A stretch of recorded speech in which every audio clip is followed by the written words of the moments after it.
Alright guys, so recently at E3, Sony revealed a whole 9-minute segment from their upcoming PS4 exclusive Spider-Man game, and the game looks awesome. I mean, yeah, I'm sure most people are tired of quick-time events, but the Arkham-style combat, the web-swinging, the quips... Hi, is this the flight to Newark? So awesome. And what's even better than that was the quick after-credit scene at the end of the segment when it's revealed that Miles Morales, the Ultimate Spider-Man himself, will be appearing in the game.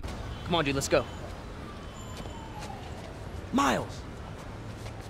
Fun fact, Insomniac's community director, James Stevenson, revealed on Twitter after Sony's presentation that final scene was supposed to be an homage to the after-credit scenes Marvel's been putting in all their movies. He stated, "We put the Miles after the end credits of the presser because you gotta have an after-credits teaser." Of course, on the surface, it doesn't really seem like there's anything going on with Miles in this game. I mean, here it looks like he's still a normal guy, since he's not really helping Peter save everybody from being crushed by giant falling metal construction equipment, so he clearly doesn't have his spider powers yet. But him being here does raise a very interesting question. Will Peter Parker die in his own video game? I know it seems like a weird theory, and admittedly it's pretty weak because I don't really have a whole lot to work with here, but hear me out. First, let's start with Miles. Now in the comics, Miles Morales is bitten by a spider similar to the one that gave the Ultimate Universe's Peter his powers, and of course ends up getting spider powers of his own. However, it isn't until Peter dies while fighting the Green Goblin in Ultimate Spider-Man issue number 160 that Miles finally decides to put on a costume and start fighting crime under the Spider-Man name. Remember, Miles' origin is centered around Peter dying. Peter's like his Uncle Ben, with that death pushing Miles away from being unwilling to use his superpowers towards him being a crime fighter. And now we've seen him here in the E3 gameplay, and he hasn't gotten his powers yet, so it's possible he could end up getting his powers and the Spider-Man name by the time the credits roll. And on top of that, we gotta remember that this game is focusing on an older Peter Parker, at the height of his superhero career, one who Insomniac's probably more willing to kill off. Remember, Insomniac responded to a fan on Twitter about a year ago with a tweet stating, "Keep in mind, this is not an origin story. It's very much a more experienced Spider-Man." And on top of that, the villain heavily showcased through both this year's and last year's Sony E3 presentation is Mr. Negative, a villain who first appeared in full back in 2008 in the pages of The Amazing Spider-Man issue number 546. Just the fact that Insomniac's putting more modern villains to use in this game definitely suggests that Spidey's been working at the superhero game for a while now. I could see him trying to juggle a new Spider-Person showing up, his own personal life. Peter Parker, the other side of him, is struggling, struggling with kind of keep his life in order. He's just graduated college,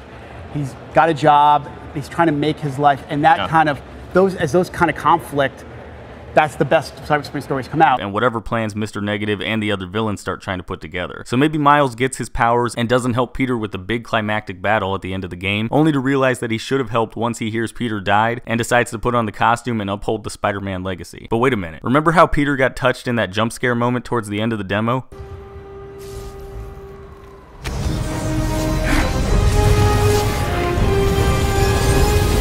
Yeah, that part. What if he's being corrupted by Mr. Negative in that scene? For those of you who don't know, one of Mr. Negative's powers in the comics is the ability to touch somebody and corrupt them, not only making that person the complete opposite of who they really are, but also bringing them under his control. And as seen in 2009's Dark Reign, Mr. Negative number 2, Spider-Man's been influenced by him before, to the point where he's ready to straight up murder people. Remember, this is a game that's supposed to be steeped in Spider-Man lore, so it definitely seems like we'll be able to play as Peter Parker for a period of time, only to have to switch over to Miles Morales once Peter gets corrupted, forcing us to fight it out with our former protagonist. I don't know, it could happen. But what do you guys think? Could Miles be replacing Peter at the end of his own video game? Do you think Peter's gonna fight more battles in the future, or do you think Peter's gonna end up dying at the end of the game? Either way, let me know in the comments below, and with that, I will see you guys next time.